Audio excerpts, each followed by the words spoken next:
It is my pleasure to introduce our next speaker, Todd Cronan. Todd is Associate Professor of Art History at Emory University.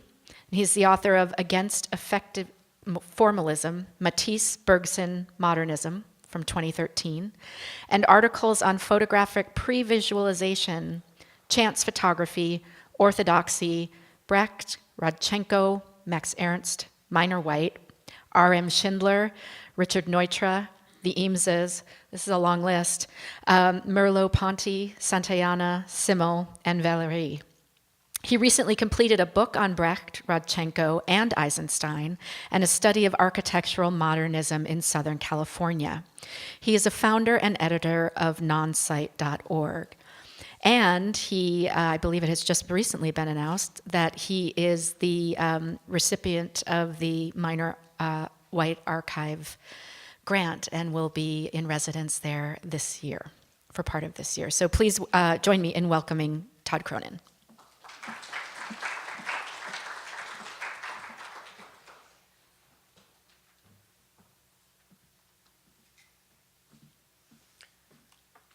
Thank you so much, and thank you in particular to Kate and to Julia for having me out here today.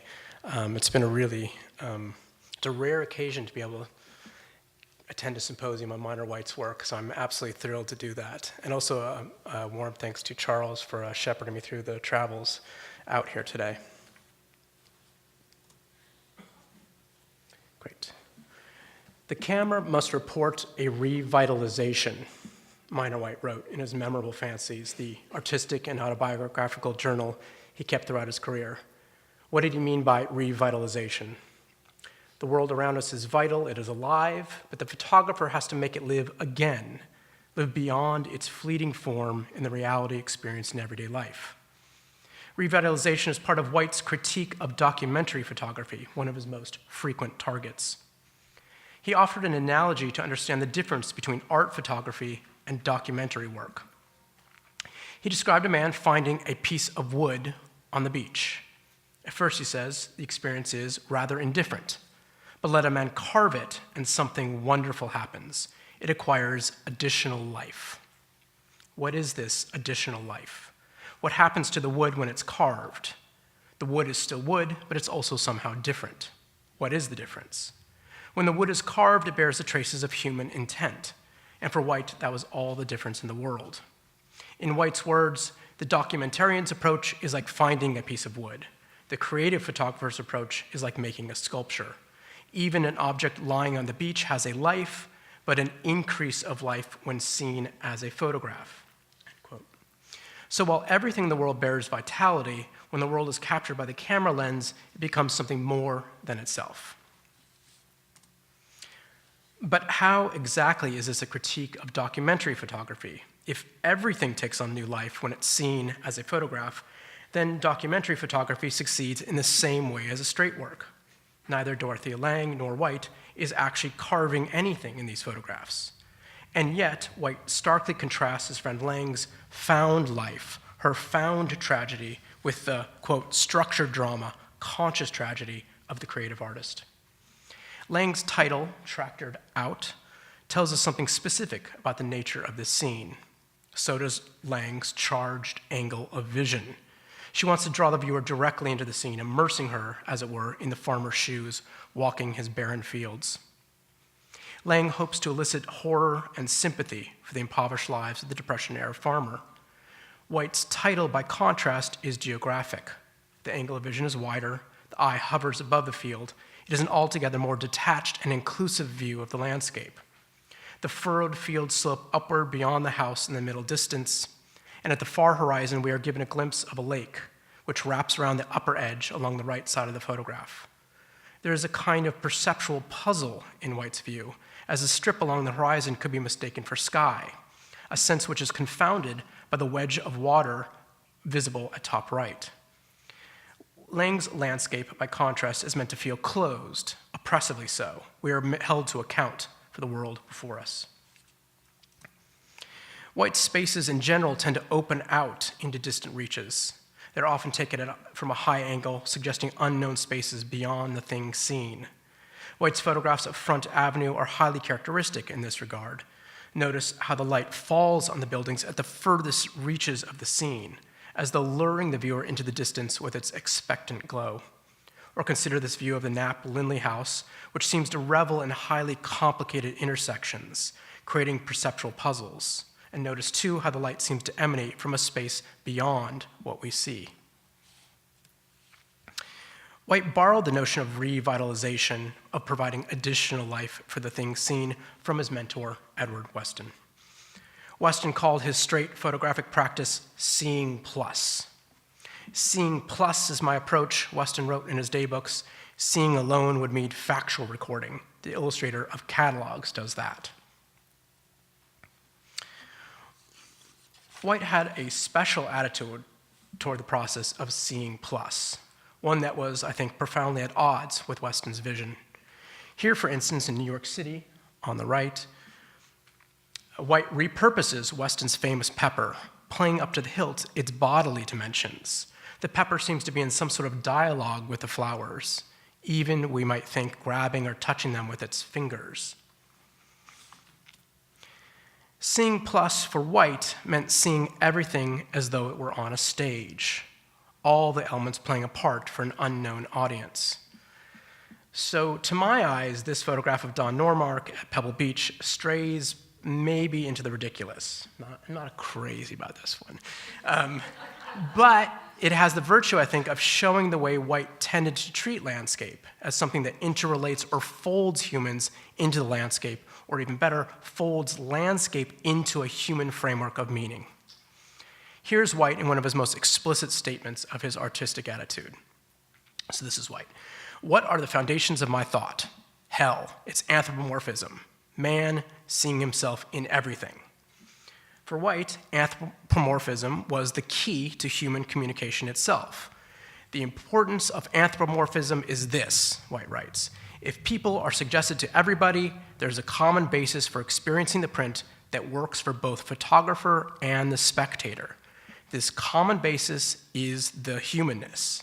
Humanness is the link, the bridge, the vehicle between photographer and spectator. And this, finally, is White's credo. The common basis between photographer and audience is humanness. To see everything as human was White's way of putting everything on a stage, everything and everyone performing a role for every other. Contrast this now with Weston's approach. For Weston, anthropomorphism was the plague. He was repeatedly accused of seeing bodies in everything, in his vegetables, in his rocks, in his barns, in his trees, but he refused this assertion over and over again. Weston's friend, Jean Charlot, took direct aim at White's anthropomorphism. This is Charlot. By bringing the world's diversity to a shameful common denominator in the human, the photographer disintegrates actual objects and people to such a degree that art becomes an artificial exercise, end quote. Indeed, Weston waged a continual battle against the charge of anthropomorphism, even though his critics never relented. White, on the other hand, embraced anthropomorphism to the hilt. Embraced it, we might say, abjectly. Because for White, without a shared basis in human feeling, the world was literally meaningless. So what I want to suggest today is that White's anthropomorphism was an essentially theatrical commitment. Indeed, the context for the passages from White I just cited occurred in the midst of a discussion of theater, specifically around a 1953 photographic series devoted to Robinson Jeffers' play, Dear Judas. White described the additional life of the photograph as, quote, the metamorphosis of a man into a part. The metamorphosis of a man into a part. What happened on the stage when the actor became his part was a transformation of life into art. What the actor was off stage was transformed into another life on the stage. The photographer's task was to show the world as actors performing on a stage, lifting the world out of its everyday context and giving objects a new life as photographs.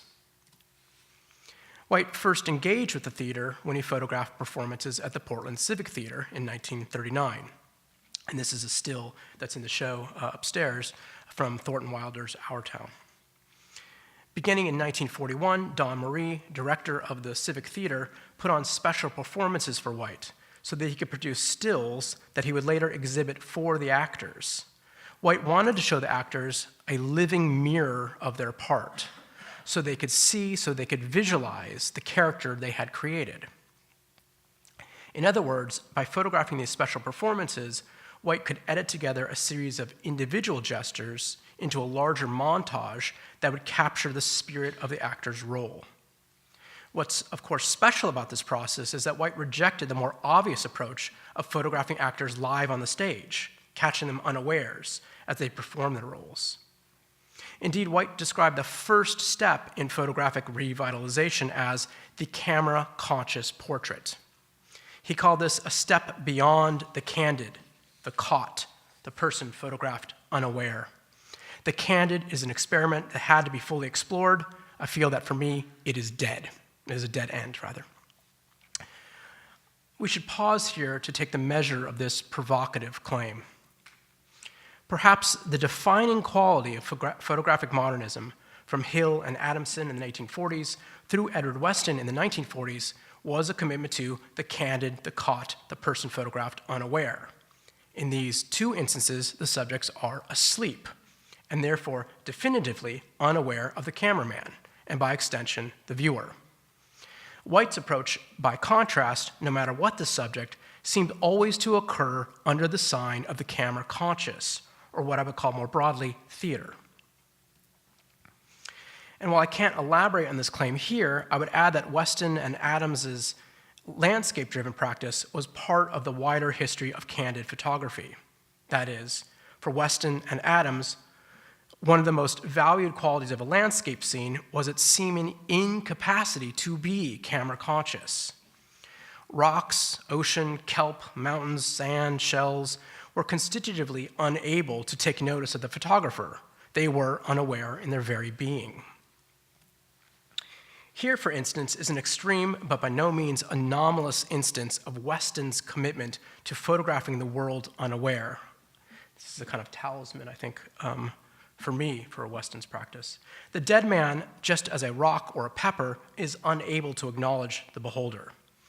I think what specifically attracted Weston to this subject was the fact that the man was formally able to acknowledge the beholder, but no longer could. The only staging that Weston seemed to tolerate here was a simple turning of the body away from the beholder. It is as though a direct confrontation with a dead body would close down the mirror's capacity to see plus, but turning it away would retain unawareness with an extreme proximity that prevented any distraction from looking directly into the reality of non-human life. Ben Maddow rightly notes of this photograph that Weston was especially attracted to the beard that sprouts in rigor mortis, as though emphasizing the continuation of life force beyond human life. The point being that with Dead Man, one could finally see the human as a thing like sand or a pepper, rather than vice versa. Weston described his practice as the pure presentation of the world, a world stripped bare of what he called human interpretation. But was he right to see it this way? White did not think so. For White, the stripping clean of human meaning in Weston's work only threw the photographer's presence behind the camera into relief. So while the human content has been erased from the image, the artist's signature, his style, is all over the place. For White, Weston's photographs reeked, in a certain sense, of the photographer behind the lens, twisting and pulling the world into an inhuman shape. For his all-too-human fingerprints were smeared across every bare rock, body, and vegetable. White simply saw no way forward for Weston's brand of presentational photography. The only way out was to reverse course and completely embrace human connotations. Looking at White's photographs, no matter what the subject is, one feels uncannily aware of the photographer's hand and eye, as though everything in his photographs are actors on a stage playing a part for an audience. And while it's true that White's works are saturated with a kind of theater, it'd be wrong to think that he's actually giving the work over to the audience. I don't think that would be the right way to see this. White wanted the audience to participate to a certain extent in the creation of the work's meaning. He wanted them to explore their associations, it's one of his favorite words, but he was nonetheless driven by the idea that through careful study, the photographer could control associations and steer the viewer's associations toward his own ends. White thought artistic communication occurred along the lines of what he called simply, and I think brilliantly, the main meaning, the same channel, the same area or level of feeling. In other words, opening the work up to the audience and studying how they reacted was a strategy to manage the meaning of his works in the face of its total dissolution in the free play of the audience's feelings. When White returned to Portland from Eastern Oregon in November of 1941, his friend Sue Martin at the Portland Civic Theatre gave him a copy of Richard Bola Slavski's Acting, the First 6 Lessons, a book originally written in 1933. By all accounts, it was a pivotal event in White's life. Looking back on this moment in 1973, White reflected how the lessons in Bola Slavski's book provided the essentials of creative work that could be applied to photography. The book, he said, was a major influence in my work. While in the Army, he attempted to write the same material as Bola Slavski for photographers. And indeed, from 1942 until his discharge in September of 1945, White penned a kind of homage to Bola Slavski entitled 8 Lessons in Photography. The most immediate impact of Bola Slavski's book on theater emerged with White's first publication, When is Photography Creative?, which appeared in American Photography in January of 1943. I'm going to call this the Oregon Essay. The Oregon Essay rested on a formative distinction between expressive and creative photography. Expressive photographers are individualistic, solipsistic, private. They do not make their pictures for the sake of an audience. Creative photographers, on the other hand, aim to arouse emotions in other people. Bola Slavski provocatively described the actor's job as an emotion maker. The actor created emotional states in his audience like a logician, a mathematician, or a cabinet maker. Bola Slavski's last lesson on rhythm summed up the book on acting as a whole. Here he defined the work of art as and this is a quote from Bola Slavski that I think was very meaningful for White, the orderly, measurable changes of all the different elements comprised in a work of art to progressively stimulate the attention of the spectator and lead invariably to the final aim of the artist, end quote. White found in Bola Slavski a vision of the dramatic unfolding of scenes to invariably communicate the final aim of the artist. As White put the matter in 1947, at the time of his first photographic sequence, which I'm going to address at the end of my talk, any fine photograph is open to numerous interpretations. A sequence, on the other hand, would guide the spectator to the intended meaning, end quote. White reflected on the process of emotion making in Aperture magazine in 1956. Bola Slavski, he wrote, and this is, he lists 10 books that he thinks are essential for photographers, and Bola Slavski comes in as number 4. White reflected on the process of emotion making in Aperture magazine in 1956.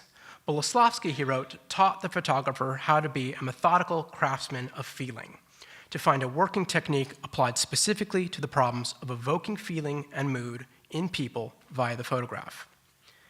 It is the knowledge, he said, of how to turn on and off at will a state of mind which one can create in the viewer.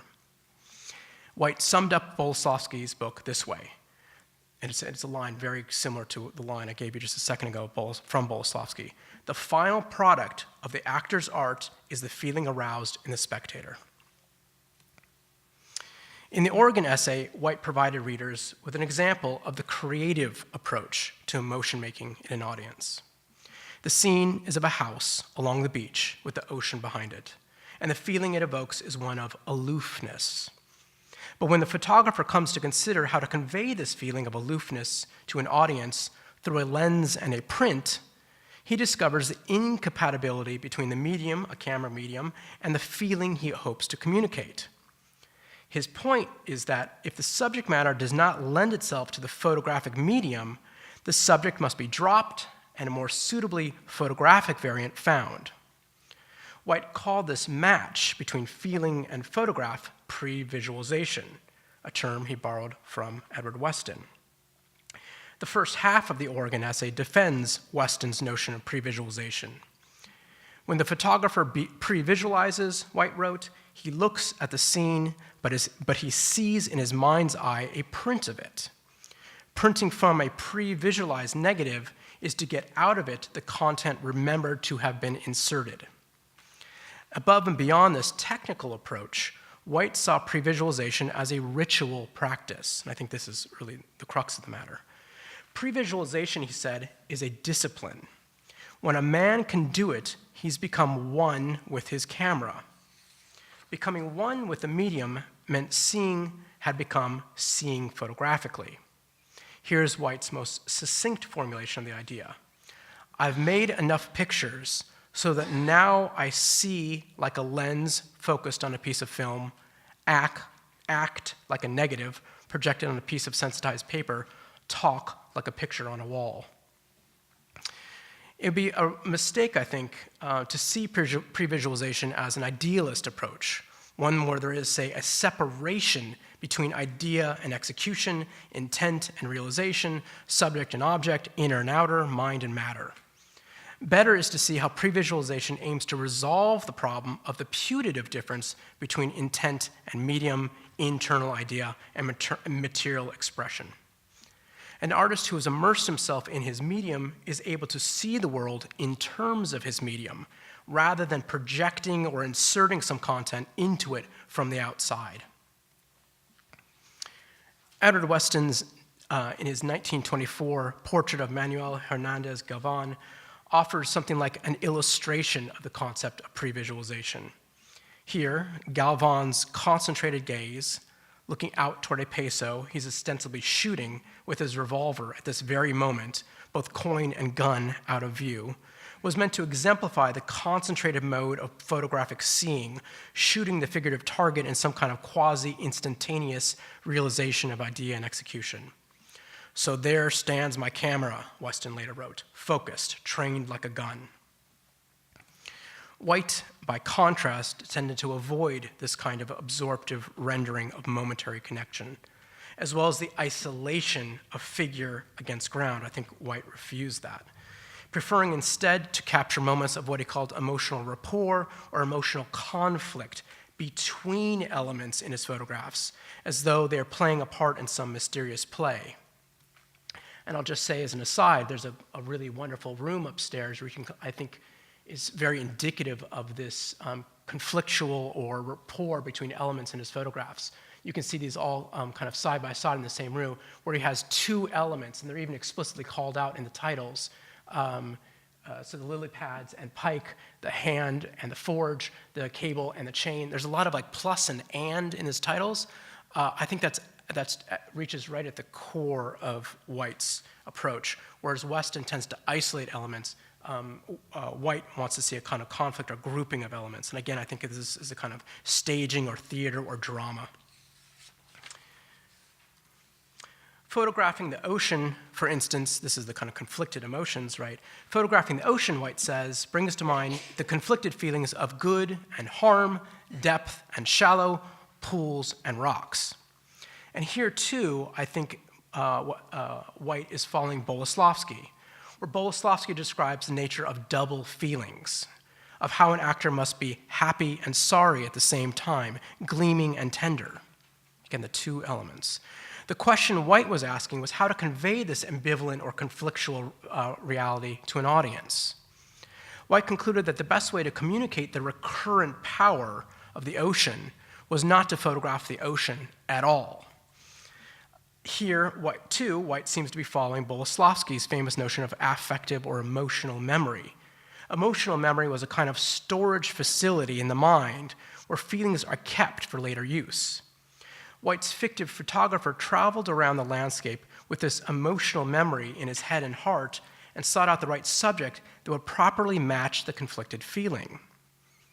So he lists in the Oregon essay a series of possible subjects to capture this conflicted feeling: a field of recurrent power, a field of grain, a series of fold-up snow fences, and finally he comes to a wind-eroded tree stump. The wind has shaped the stump, he says, in a marvelous fashion to form recurrent spirals, swirling together like whirlpools, stilled by a catastrophic hand. As usual, White's imagery moves from the natural to the cultural, as the hand that shapes the tree makes it into a conflictual form of a frozen whirlpool.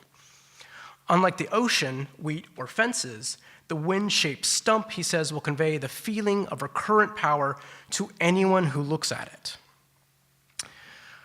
Okay, I think we've reached a problem here with White's practice. I don't think it's a theoretical problem, but I think it's an evaluative problem.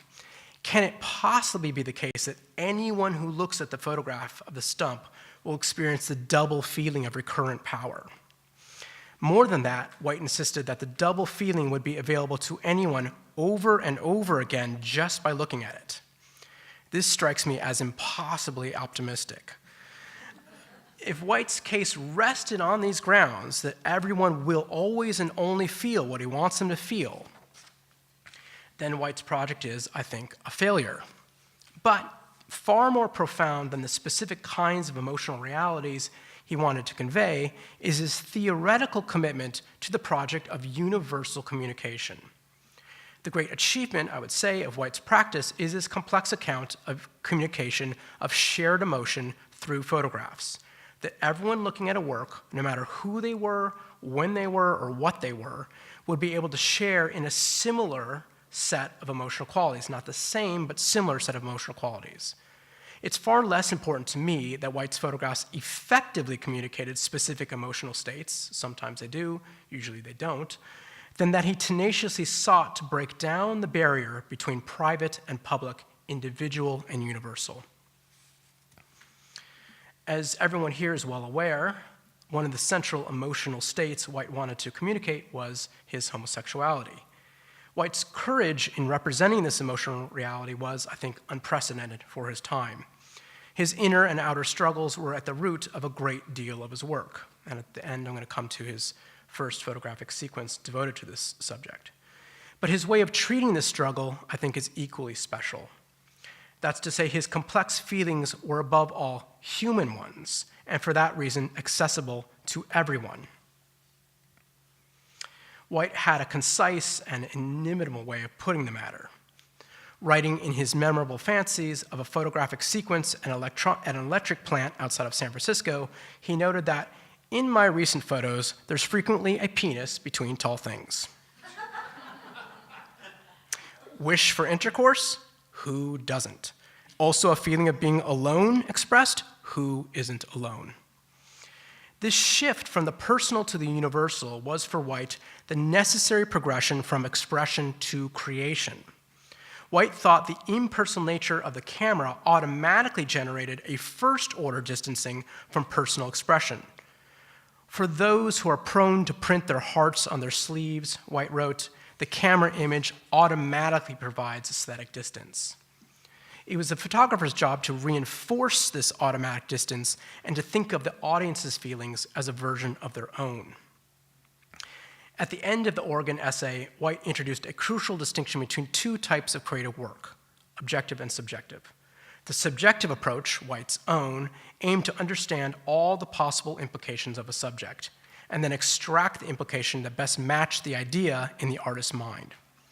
According to White, the idea in the artist's mind might be utterly unrelated to the reality of that feeling in the photographic subject. And this, again, is his critique of documentary photography. In his example, whether or not a person photographed was in fact kind was irrelevant to the photographer who wanted to convey the emotion of kindness, which could be extracted from the face of an utterly disagreeable person. So White says. In Bola Slavski's terms, the actor must substitute creation for the real thing. The creation must be real, but that is the only reality that should be there. For White, when the viewer looked at the photograph, he should see the photographer's creation, something that went well beyond the expressive reality of the world recorded. What this meant was that the scene had to be recognized as created, had to appear as staged for an audience, even or especially if the photographic medium seemed to capture a reality caught unaware. So I want to turn my attention now for the remainder of my time to White's first photographic sequence, The Temptation of St. Anthony is Mirrors.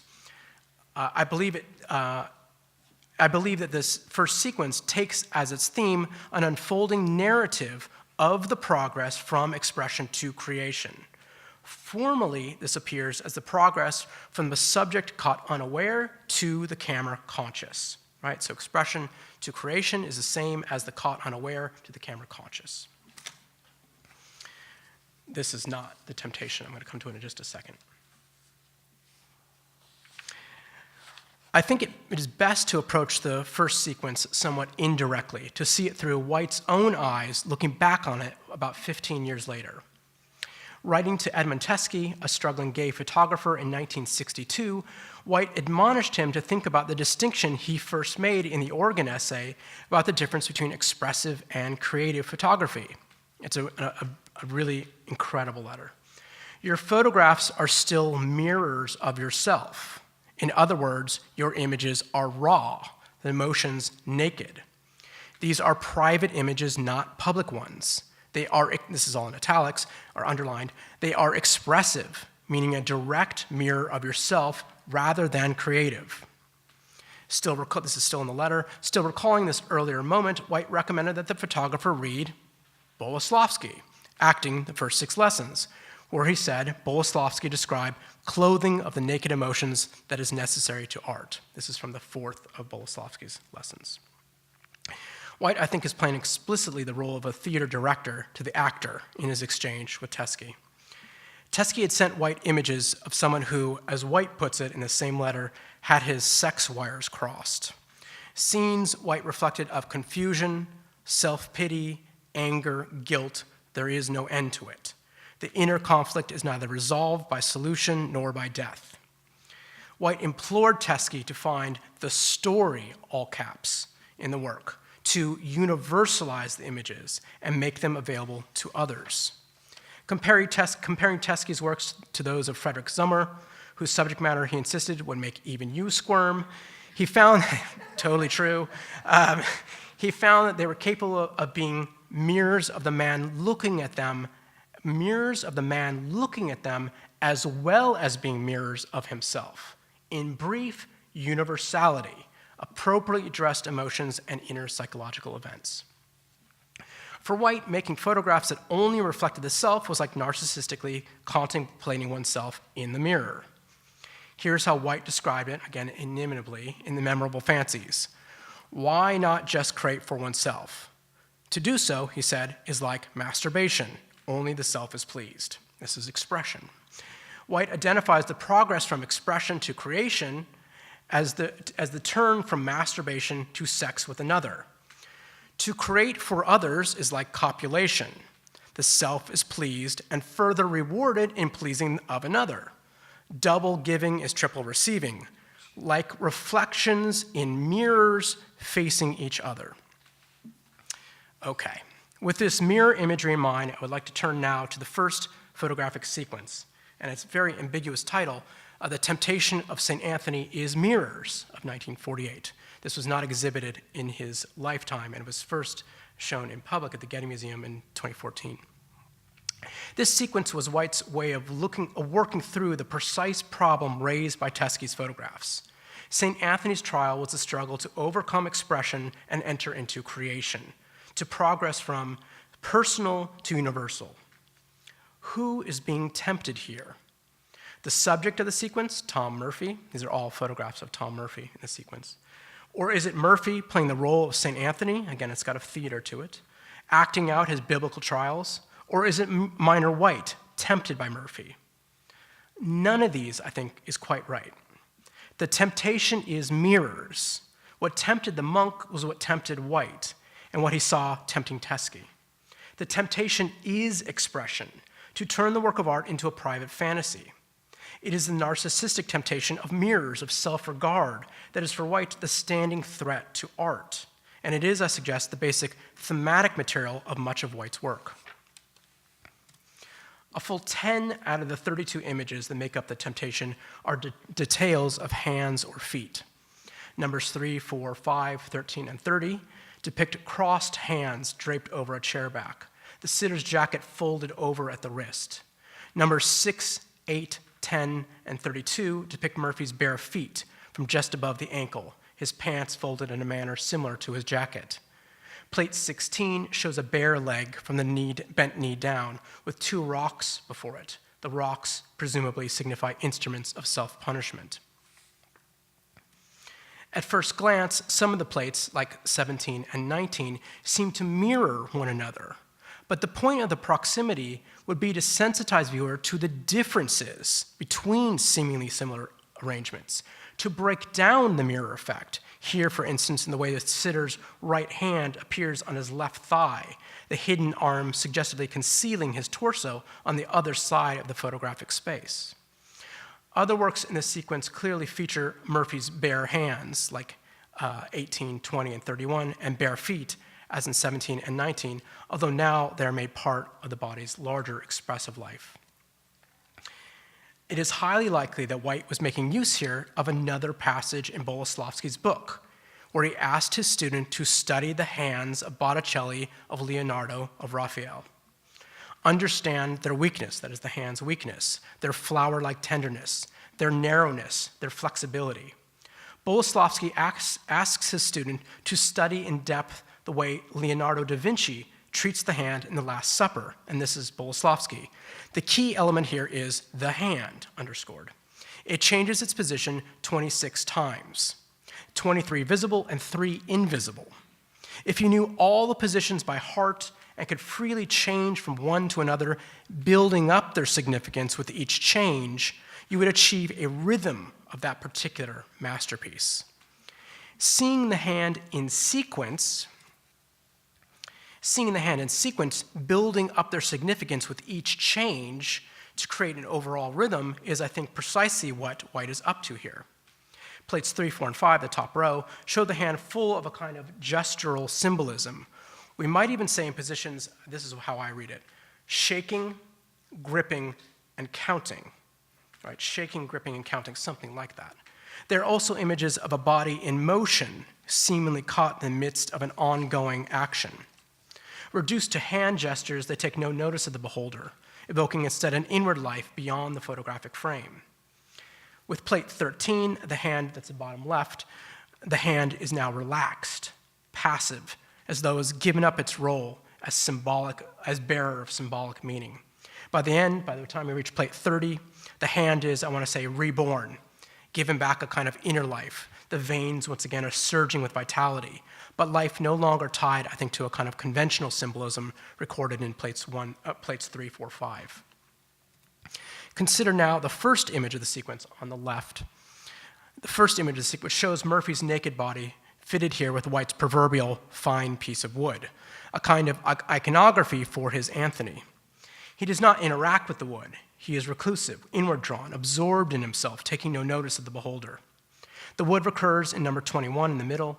Murphy's head is turned away, but now his body is angled outward toward the viewer. It is a conflictual image. The wood is angled across his body at once concealing his sex and exemplifying his virility. The wood reappears in number 28 on the right, now separated from a prostrate and sleeping body, Murphy's hand grazing the end of it along the floor, perhaps suggesting a kind of post-coital release. Other stills from the sequence offer focused details of the body, including the backside, 17 and 19, torso, 22, 24, and 29, arms, and head. These focused images of body parts, often shown in unfamiliar angles, strongly suggest Bola Slavski's double emotions of pain and satisfaction. A crucial turn in the sequence, I think, occurs with plate 23, where Tom Murphy, St. Anthony, drops his guard and faces the viewer squarely. Not exactly. Murphy at once looks out at the viewer, but his look is overlaid with iconographic signs. His saintly head is wrapped in a halo form, its artifice signaled by the glow of a lamp. At back right, Murphy is shadowed by an imploring woman in white by Picasso of 1923. In his Portland period, White used a closely similar setup with a nude standing next to Van Gogh's fishing boats on the beach of 1888. The iconographic wrappings around the figure become more and more overt. their artifice, their staging made more apparent with every image, which might leave us unprepared for what comes next. The final image, this one, number 33, which is my favorite one, actually. The final image, number 33, in obvious reference to the life of Christ, is the least mysterious image of the sequence. A portrait bust of a fully dressed Tom Murphy, glasses on, head turned and smiling, seems to insist on the difference between the photographer and his sitter. After the mirroring sequence that dragged Murphy through a figurative trial, Murphy is finally given back to himself.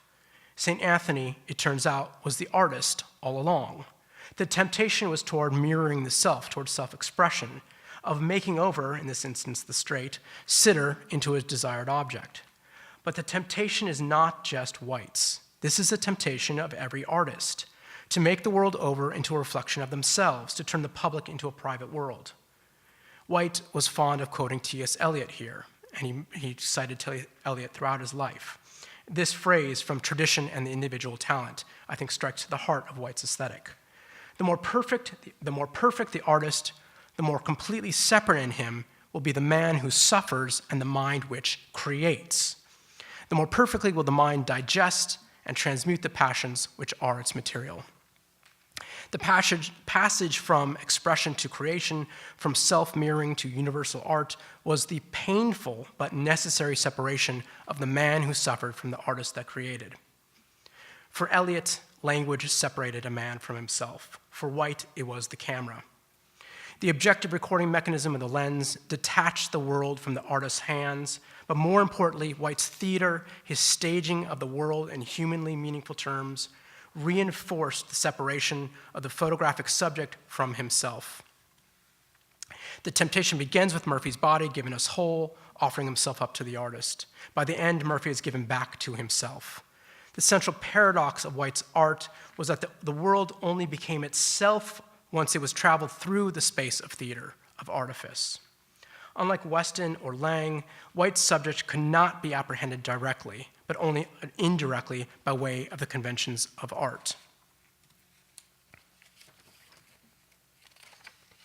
Perhaps the closest White came to professing his creative credo occurs in the epigrams that introduce photographic sequences 15 and 17 from 1959 and 1963, largely pictures taken from Lake Mears, Oregon, and Capitol Reef National Monument in Utah. They share a near identical title. Out of my desire, seek to return you to yourself. And out of my love for you, I will give you back to yourself. White was always seeking to turn his desires into a gift, to turn his love and his passion into a work of creation. The hope was always that with creation, he would find his perfect expression. Thank you.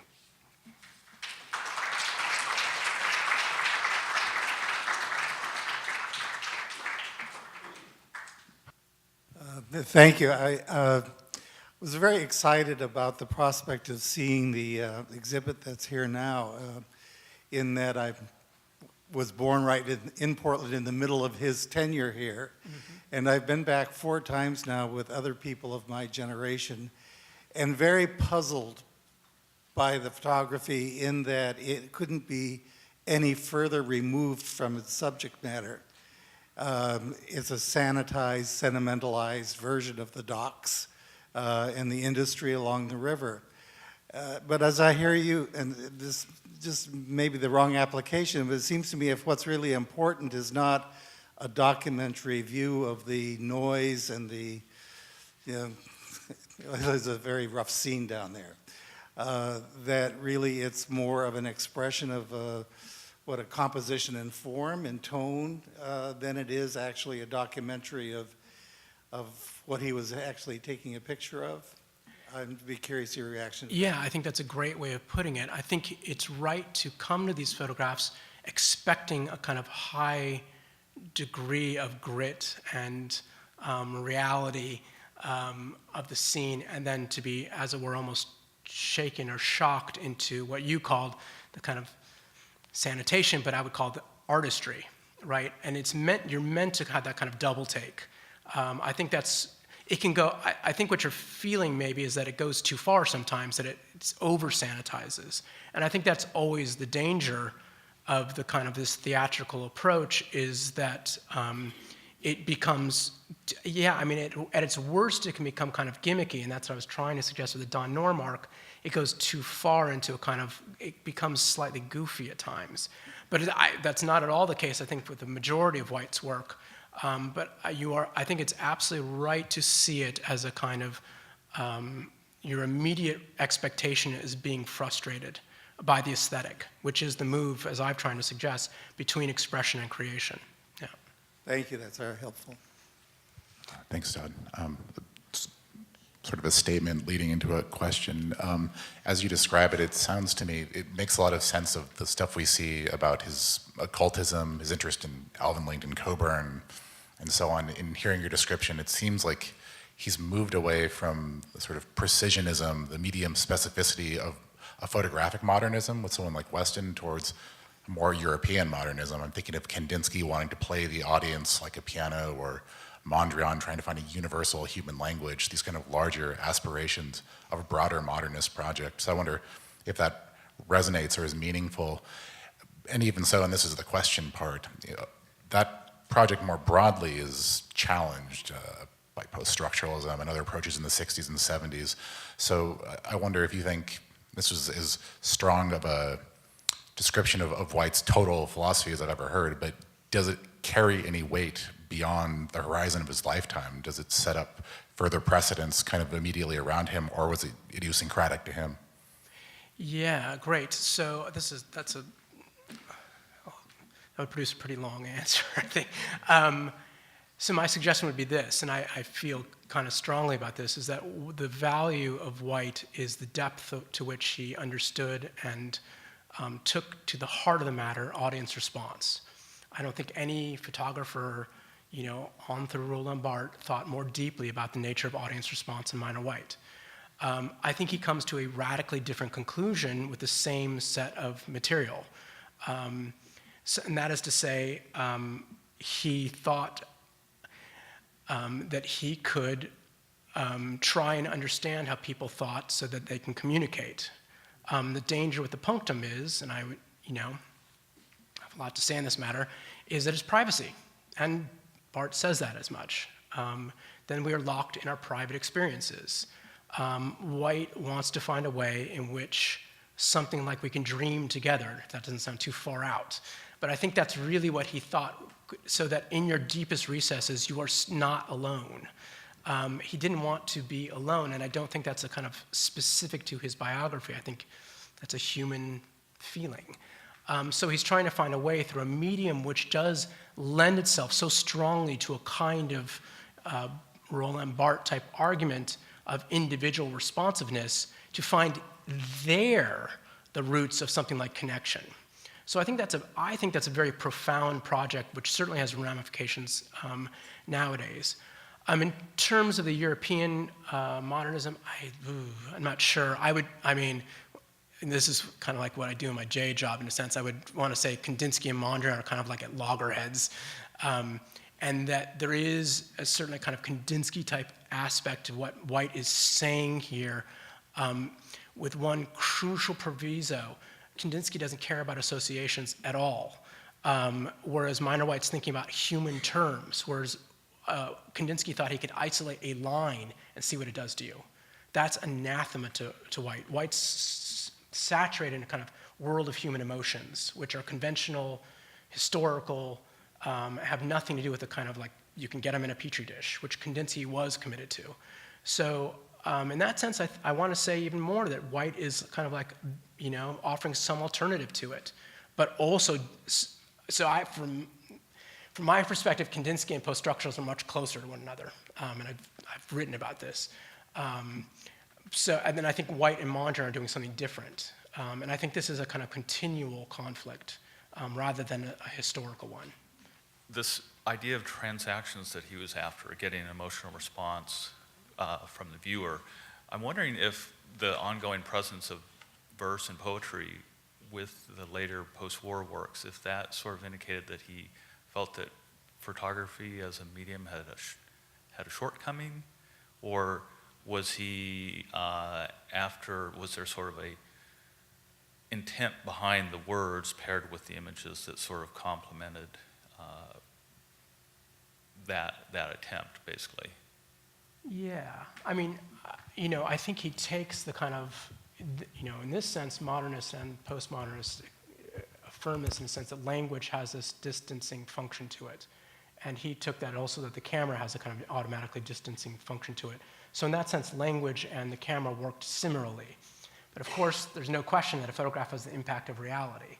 And he wanted to bring those two together to distance reality, which language, I think, for him was too distant already. He really he's a heart on his sleeve kind of guy, but he's working through it in his photography. That's what I think is being narrativized in the photography, is working through this kind of singular connection with the world into something that's shareable. And so I think that poetry would have been too detached from the beginning, that he wanted more of that kind of emotional connection that photography offered. But it's a complicated subject, and how the titles and words relate to the sequences is a whole subject unto itself. So I don't really have a strong view of that. But I would say that all of them are functioning as a way to displace that expressive connection in order to make it a kind of more shareable creation, is his term for it. Thank you.